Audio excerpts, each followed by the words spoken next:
The third round of the all-wheel drive Britpart Safari Championship heads to its most northerly event at Pickering in North Yorkshire. And it joins up with the Northern Off-Road Championship for a bumper entry. The two-day event counts as 2 rounds for the Northern Off-Road crews, and the results reflect that, with one set of results per day. But the AWDC will combine the 2-day results to award the points. For the purpose of this coverage, we'll take a look at the results for each day. On we go then to the first of those days of competition, and leading the way in the morning would be Richard Kershaw. Some good times on the board over the first 2 runs of the day would see him leading by a minute. This was the second time out in the car since an engine rebuild for Simon Adams and Richard Rawlinson. Things going well for the pair so far. Second for now, the times were close. Just behind them on the overall leaderboard will be Richard Watson. And when we say just behind, we mean a single second. He'd also be leading the way in Class 6 as well at this early stage.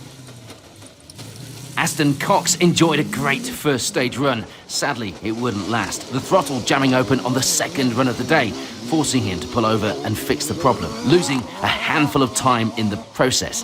Thankfully, though, it was still 4th place and still in with a chance of a podium finish. Carl Duffield was out in a new car this weekend, and apart from the colour, it was completely different to the previous one. It's fair to say he got used to it pretty quickly and would end the first 2 runs in 5th overall.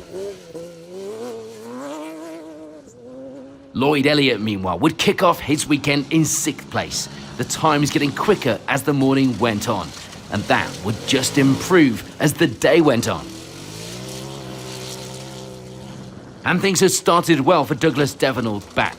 7th place overall to kickstart the morning, and a good position in the AWDC crews as well as far as the championship points were concerned, leading the way there so far.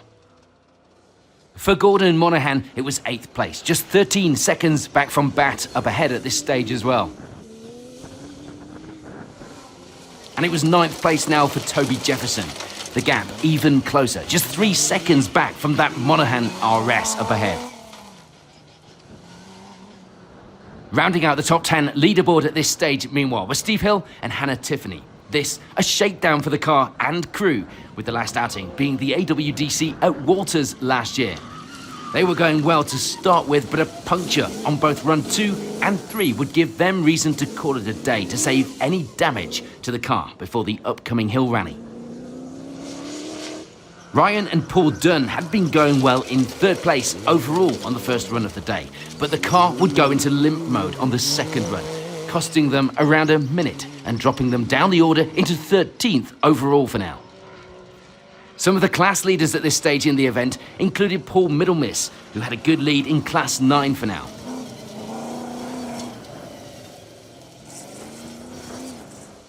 Winter modifications to the car had gone well, seemingly, for Luke and John Sagar. Things seemed to be working as they should, the pair leading the way in Class 8 from 17th overall. And in Class 3, it was the lead for Nick Pritchard. How great to see the car back out again on this round. He lies in 18th overall as well.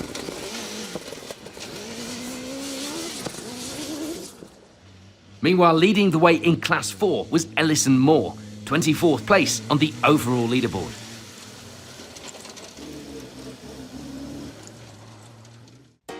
So, with the first few runs of day 1 complete, the results are shaping up like this.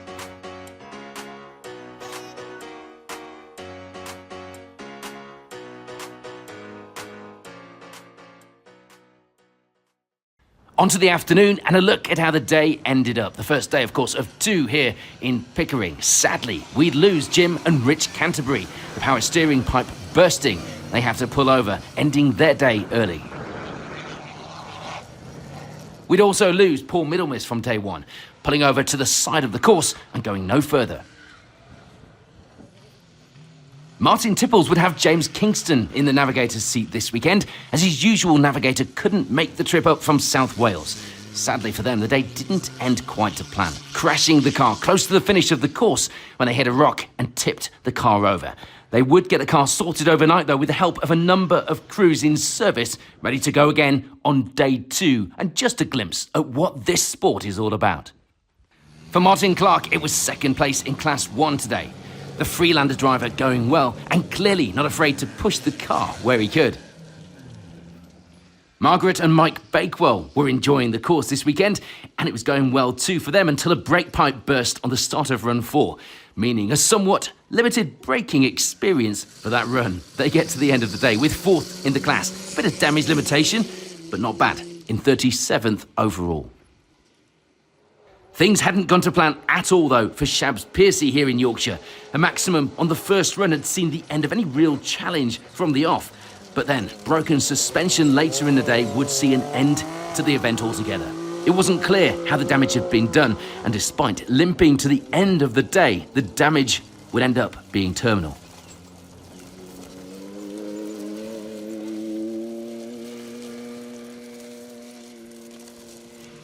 For Paul Lawson, it was 3rd in Class 9. A front puncture causing some issues as well during the day, and a maximum time on run 3.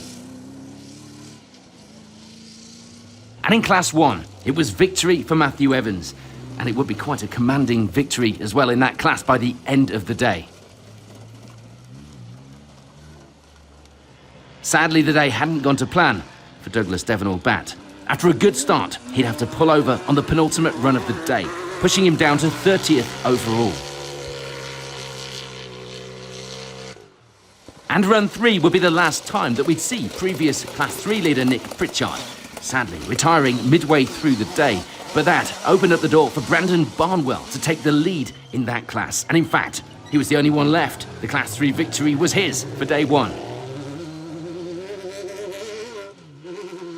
In Class 8, it was 3rd place in the class for David Smith, ending the opening day in 27th place overall. Steve Armand and Steve Gardner will be debuting the new car this weekend, and having only finished it the week before, this was the first test of the car as well. It's fair to say he got used to it pretty quickly. Tom Farrow and Dan Emerson were enjoying the course, it was safe to say. It suited their style of driving as well. The only issue would be the punctures. There were parts of the course that seemed to be giving out punctures to a number of unlucky crews. They end the day in 25th overall. For Harry and James Lyle, it will be 3rd place in Class 6 today, as well as 24th overall. Steve Smith's run hadn't been too bad today, just dropping a bit of time on the last run, ending day 1, 2nd place in Class 6 from 22nd on the overall leaderboard.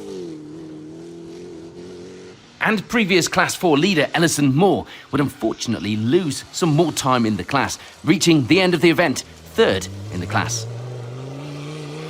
One of the crews leapfrogging him on the leaderboard would be this man, James Bolland, taking 2nd place in the class from 20th overall.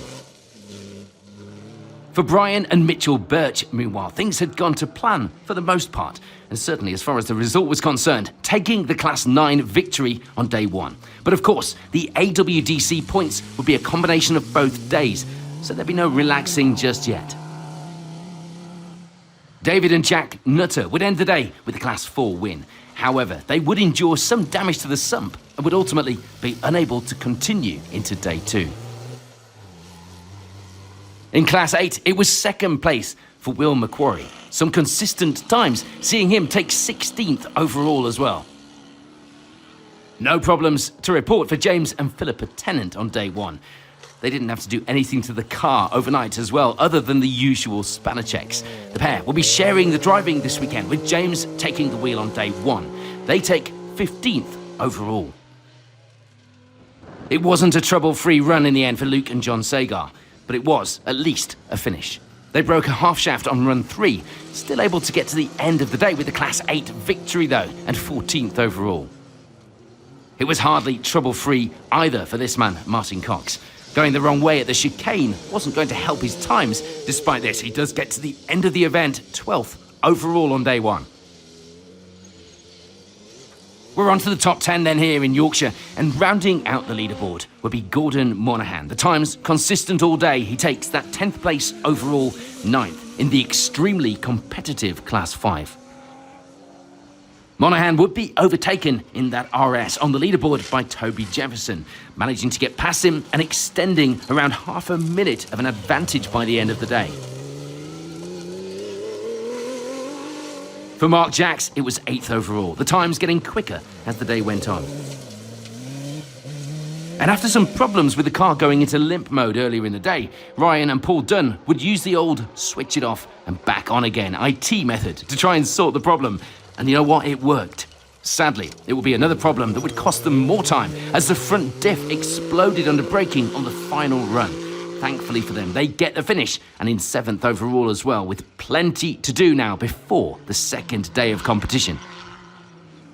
It had been a successful first day on the course for Richard Watson. He takes the Class 6 victory as well as 6th overall. And a puncture on the final run of the day would see Carl Duffield lose around a minute, and with it, the chance of a podium position. But 5th was a good opening day for him in a new car. The day couldn't have gone much better though for Lloyd Elliott, ending the opening day 4th overall, just missing out on a podium by 22 seconds.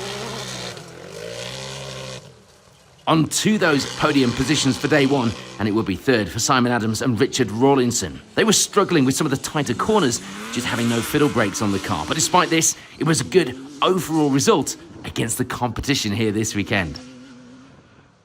Second place for day 1 goes to Aston Cox, a puncture on run 4, adding to the already pretty tricky day.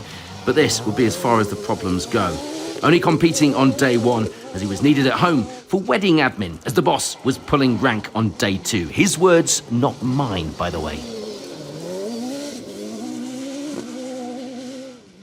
And that means that on day 1, victory would go to Richard Kershaw. Crews competing for the Northern Off-Road Championship points will bag those results and start again on day 2. So it was a well-deserved victory for Kershaw on the opening day. With day 1 complete, here's a reminder of those overall positions.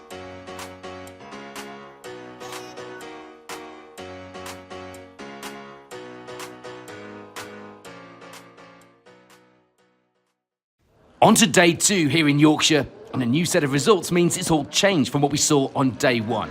And leading the way today will be Nathan Taylor, opening out a 40-second advantage after the first 3 runs of the day.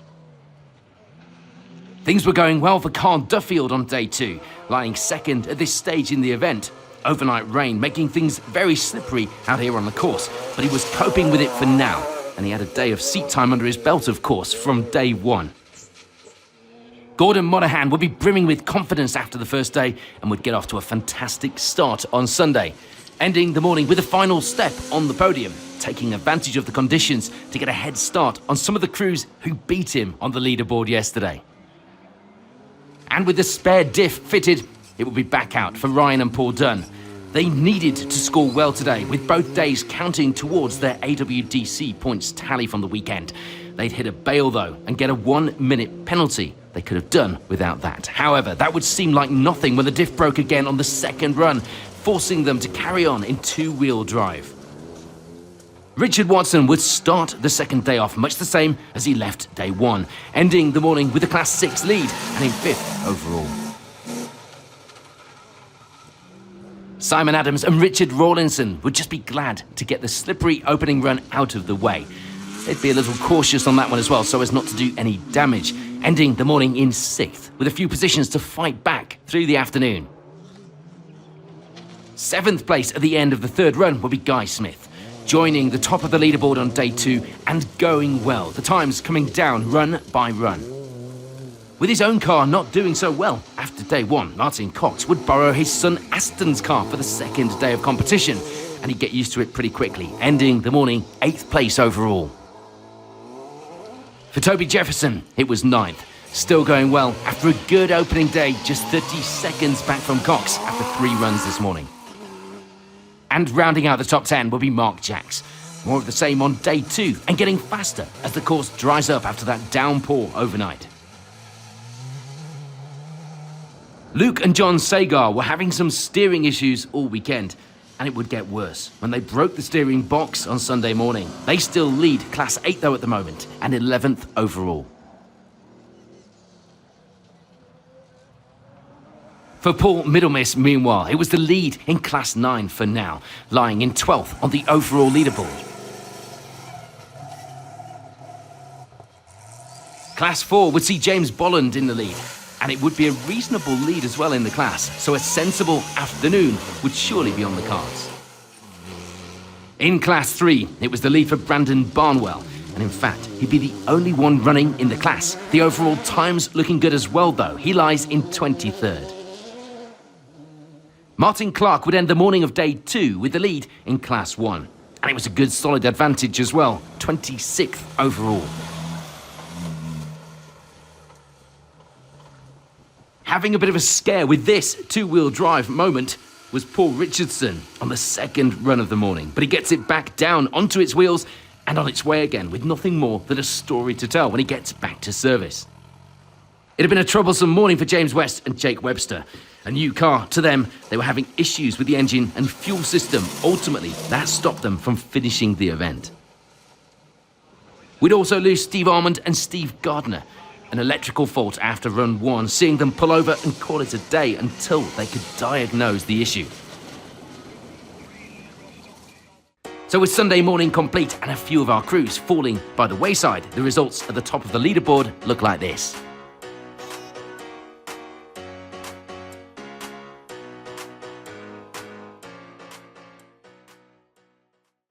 On to the final runs of the weekend then, and a look at the class and overall results from day 2. And for Martin Clark, it was the Class 1 win, but some issues on the final runs would push him down to 31st overall. Tom Farrow and Dan Emerson would have some fuel pump issues throughout the day. That, though, wasn't stopping them from trying, as this two-wheeled moment shows. Sadly for the pair, they'd break a prop shaft on the final run of the day, finishing down in 29th overall.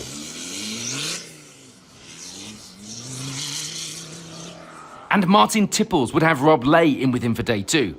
And he was keeping out of trouble as well. This, Rob's first time in the car, so they kept it steady to start with and built up the speed. Despite a mixed weekend, the points from this round put them 10th in the standings after 3 rounds. David Smith and Chris O'Neill, meanwhile, will get a puncture on the rear of the car early into the opening run. The conditions so slippery they had no way of getting round without a long walk back to service to collect a new wheel and make repairs out on the course. They do, though, play catch-up again and get a finish, crucially, but down in 27th overall.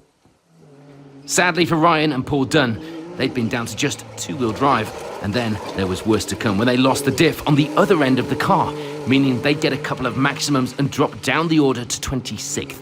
They do, however, come away from the weekend lying second in the championship standings.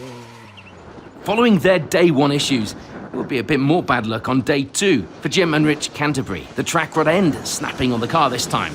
They do get it sorted and switch seats as well for the remaining runs to see if that helps, ending the day 25th overall. Margaret and Mike Bakewell switched seats as well today. Margaret driving the first run before Mike taking over. A puncture holding them back a little, as would a blown exhaust pipe. But these were small enough issues for the team to deal with in service. They end the day with 22nd overall. And it was the Class 3 victory for Brandon Barnwell. The points from this round putting him 9th in the overall standings after round 3 as well. For Harry and James Lyle, it will be second place in Class 6, ending the day with 20th overall. 2 positions ahead on the overall timesheets will be Greg Blunt, taking 3rd in Class 8 today. And a puncture on run 6 would see James Bolland losing a handful of time. He would, though, end the day 2nd in Class 4, 17th overall. For Brian and Mitchell Birch, it will be 3rd in Class 9 today. That combined result from the weekend seeing the pair lying 3rd in the championship standings as well. And Philippa and James Tennant had switched seats for day 2, dropping Philippa in at the deep end a little with the morning's slippery opening run. They do, though, pull over briefly, thinking there was a problem with the steering, but it was just the Yorkshire mud. The weekend was a worthwhile trip for the pair, though. They end the second day 15th overall, but more importantly, with both days counting towards the AWDC Championship result, they are now our championship leaders by a single point.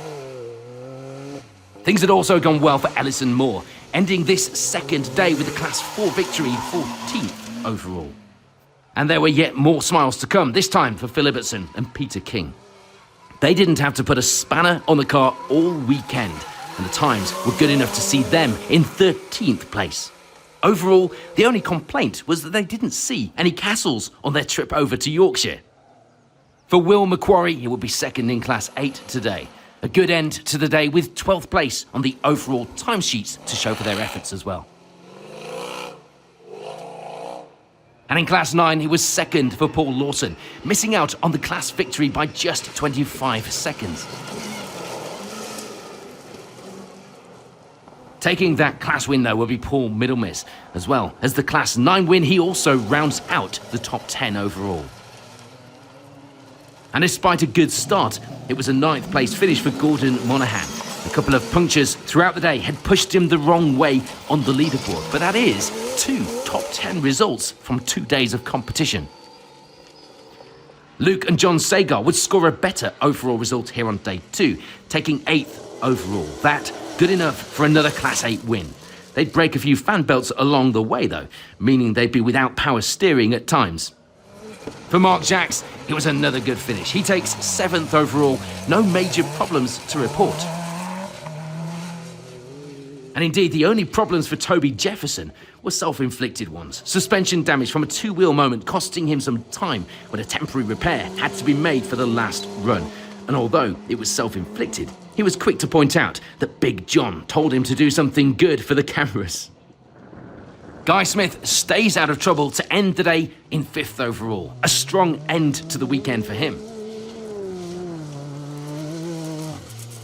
And it was a rear puncture in the afternoon, causing some late frustration for Richard Watson. Thankfully, though, he doesn't lose too much time, and it was a 4th place overall finish, another first in class as well from this weekend's work.